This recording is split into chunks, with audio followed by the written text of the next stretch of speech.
નમસ્કાર મિત્રો, શું તમે પણ ધોરણ 8માં અભ્યાસ કરો છો અને તમને NMMS સ્કોલરશિપ યોજના વિશેનો ખ્યાલ નથી? તો આ વિડીયોમાં તેની સંપૂર્ણ માહિતી જેવી કે કોણ આ પરીક્ષા આપી શકે છે, કયા ધોરણમાં કેટલી સહાય મળશે, પરીક્ષાનું માળખું કેવી રીતનું હોય છે, પાસ થવા માટે કેટલા માર્કની જરૂર હોય છે, તેમજ ફોર્મ ભરવા માટે જરૂરી ડોક્યુમેન્ટ કયા કયા છે અને ફોર્મ ક્યાંથી ભરવું તેની સંપૂર્ણ વિગત આ વિડીયોમાં જોઈશું. તો વધુ સમય ન લેતા ચાલો શરૂ કરીએ. તો આ યોજનાનું પૂરું નામ છે નેશનલ મીન્સ કમ મેરિટ સ્કોલરશિપ યોજના, જે રાજ્ય પરીક્ષા બોર્ડ ગાંધીનગર દ્વારા તેની પરીક્ષા યોજવામાં આવે છે.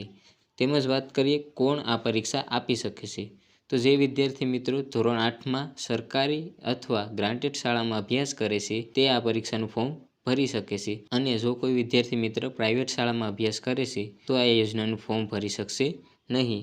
તેમજ જે વિદ્યાર્થી જનરલ કે OBC કેટેગરીમાં આવે છે તે વિદ્યાર્થીને ધોરણ 7માં ઓછામાં ઓછા 55% માર્ક હોવા જરૂરી છે.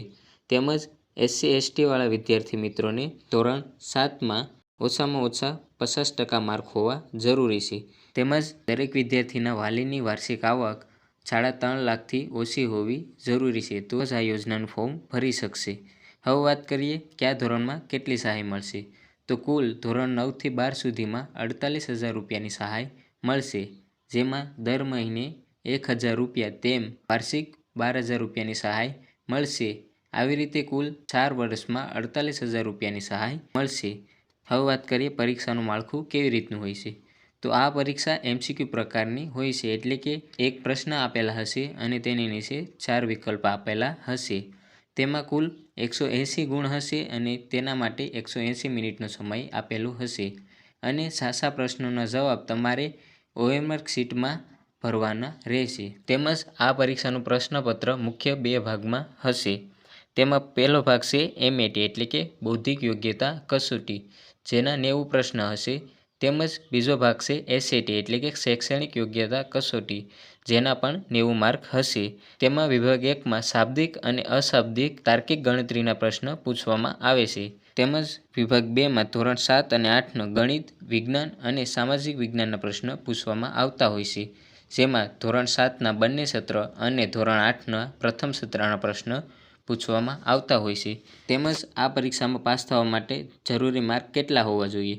તો જનરલ અને OBC માટે જરૂરી માર્ક 40% એટલે કે 72 માર્ક હોવા જરૂરી છે. તેમજ SC/ST વાળા વિદ્યાર્થી મિત્રોને 32% એટલે કે 58 માર્ક હોવા જરૂરી છે, તો આ પરીક્ષામાં તમે પાસ થશો.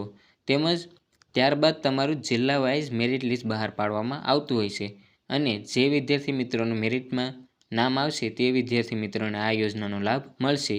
તેમજ વાત કરીએ ફોર્મ ભરવા માટે જરૂરી ડોક્યુમેન્ટ ક્યાં ક્યાં હોય છે. તો વિદ્યાર્થીનું આધાર કાર્ડ, વિદ્યાર્થીનો જાતિનો દાખલો, જો જાતિનો દાખલો ન હોય તો શાળાના આચાર્ય તરફથી કાઢવામાં આવેલ બોનોફાઇડ સર્ટિફિકેટ પણ ચાલશે. તેમજ વિદ્યાર્થીને વાલીનો આવકનો દાખલો, વિદ્યાર્થીની સહી અને વિદ્યાર્થીના પાસપોર્ટ સાઇઝ ફોટાની જરૂર પડશે.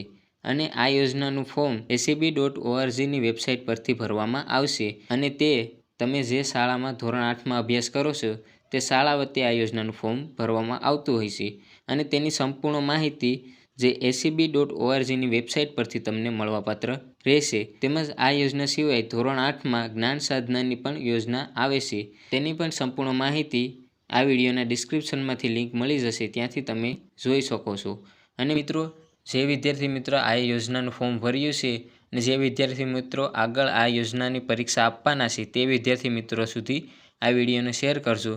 તેમજ મારી ચેનલ હજુ સુધી સબસ્ક્રાઈબ ના કરી હોય તો આ પરીક્ષાની આગળની સંપૂર્ણ માહિતી માટે મારી ચેનલને સબસ્ક્રાઈબ કરી લેજો. જય હિન્દ, જય ભારત.